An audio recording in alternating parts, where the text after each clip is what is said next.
Donc voilà, vous avez fait de l'accentuation détail par le système du passe-haut sur cette image. Vous avez vu que ça nécessite quand même pas mal de manipulations. Dupliquer le calque, le faire passer en mode incrustation, lui appliquer, le convertir en objet dynamique, lui appliquer un filtre passe-haut, lui ajouter un masque de fusion. Tout ça, ça prend du temps pour chaque image. Si vous devez faire ça, ça va être pénible. Donc ce que je vous propose de voir ici, c'est comment automatiser la création de tout ça grâce au panneau Action de Photoshop. Donc on va faire ça sur une autre image éventuellement. On peut fermer celle-là et l'enregistrer au format Photoshop, bien sûr.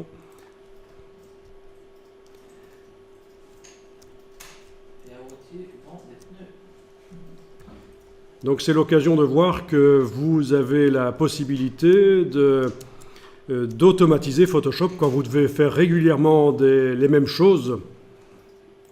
Eh bien, il va falloir y aller, faire des petits scripts d'action. Alors je vais utiliser l'image des sapins ici, par exemple.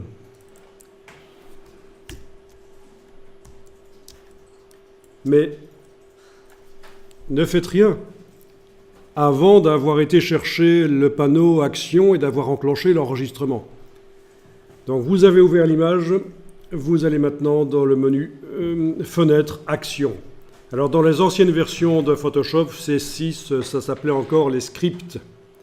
Et maintenant ça s'appelle les actions parce que les scripts c'est autre chose dans Photoshop. Les scripts, ce sont des JavaScript qu'on peut faire soi-même mais c'est compliqué à faire. Ici, c'est comme une macro, n'importe qui peut faire ça, un enfant de 10 ans pourrait faire ça. Par contre, les JavaScript qu'on trouve dans le menu Fichier, Script, et on peut en faire soi-même, c'est une histoire de pro pour arriver à les construire, quoi.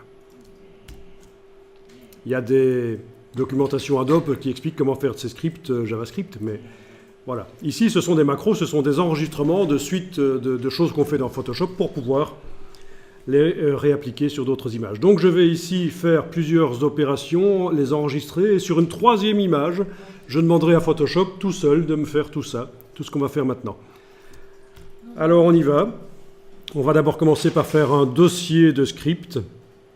On clique ici sur l'icône « Créer un ensemble ». Alors je vais l'appeler accentuation, par exemple, parce que ça va contenir accentuation de détail, voilà, je peux noter ça. Ça va contenir un ou plusieurs macros d'action concernant l'accentuation de détail. J'organise les choses comme je veux, c'est transférable d'un Photoshop à l'autre aussi. Hein. Mac ou PC, vous en faites un sur le Mac, il va fonctionner sur le PC inversement. Et même d'un Photoshop en anglais vers un français ou inversement, ça n'a pas toujours été le cas, mais maintenant je pense que ça marche bien. Quelle que soit la langue de l'interface, des scripts prévus pour un Photoshop anglais fonctionneront dans un Photoshop français. Donc on vient de créer un ensemble de scripts qui est vide, vous le voyez. Le dossier est vide. Il est ouvert là, mais on ne voit rien en dessous, c'est vide. On va maintenant créer un enregistrement, vraiment un script, ici, en cliquant sur l'icône du bloc de feuilles. Et je vais l'appeler passe-haut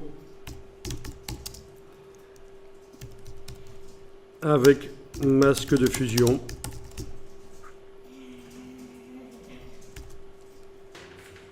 Et vous avez un bouton enregistrer. Dès que vous cliquez là-dessus, vous avez la petite boule rouge qui apparaît là. Ça veut dire que tout ce que vous faites s'enregistre. Attention, même passer d'une image à l'autre dans Photoshop, si vous en avez plusieurs ouvertes, ça va s'enregistrer. Donc, si vous rejouez le script par la suite et que l'image sur laquelle vous aviez cliqué pendant l'enregistrement du script n'est plus là, Photoshop vous dira « je ne trouve pas l'image ». Donc faites attention, à partir du moment où ça enregistre, on ne fait pas n'importe quoi. Bien sûr, on peut arrêter l'enregistrement et le recommencer. Et bien sûr, une fois que c'est enregistré, on peut supprimer des actions et aller checker le script, vérifier qu'il fonctionne bien.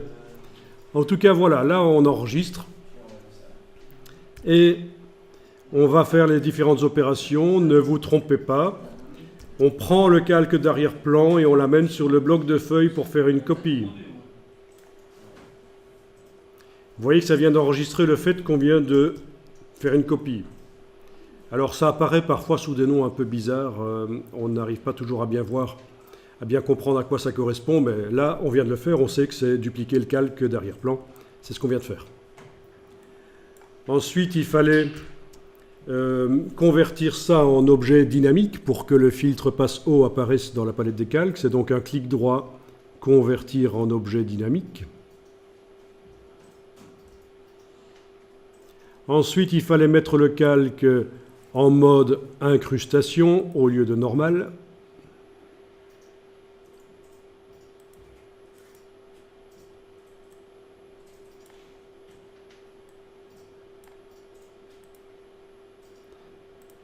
Ensuite, il faut mettre un filtre passe haut dessus. Menu filtre. Filtre divers passe haut. Alors quel réglage? Mais en fait ça n'a pas d'importance parce que quand vous allez jouer le script sur une autre image, vous aurez l'occasion de modifier ça en double-cliquant sur le mot passe haut. Donc là je vais mettre par défaut 4 pixels, c'est ce qui vient là. Voilà. Voilà le filtre passe haut qui apparaît. Et il fallait encore, dernière chose, ajouter un masque de fusion sur ce calque, puisque si on veut que le passe haut n'agisse pas à certains endroits, on a vu qu'il faut ajouter un masque de fusion sur le calque. Le calque est activé, on clique sur l'icône du masque ici.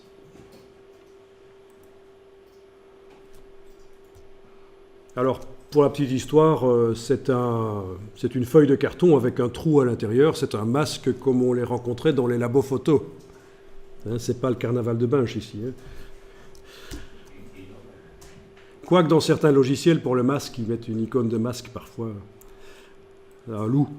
Hein, c'est rigolo, mais c'est dans d'autres logiciels que Photoshop. Alors, il va falloir enregistrer, il va falloir arrêter l'enregistrement en cliquant sur le petit carré.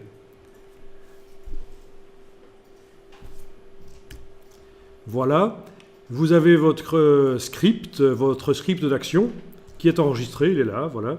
Ça, c'est le nom du script. Ça, c'est le nom de l'ensemble. C'est important pour la suite. C'est l'ensemble, ça, c'est pas le script. Ça, c'est le script d'action, passe haut avec masque de fusion, et vous avez les différentes choses.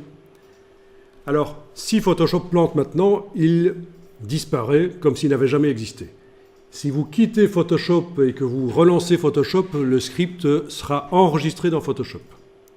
Si vous voulez transférer le script vers un autre Photoshop, il faut sélectionner l'ensemble et l'enregistrer sur le disque dur par le petit menu ici. Enregistrer les actions. Ça vous fait un petit fichier .atn. Et dans l'autre Photoshop, vous le mettez donc sur une clé USB, vous le transportez ailleurs. Dans l'autre Photoshop, il faudra, dans le menu de la palette Actions, faire charger des actions. Et donc, vous pourrez transférer comme ça des dossiers d'actions. C'est l'erreur habituelle.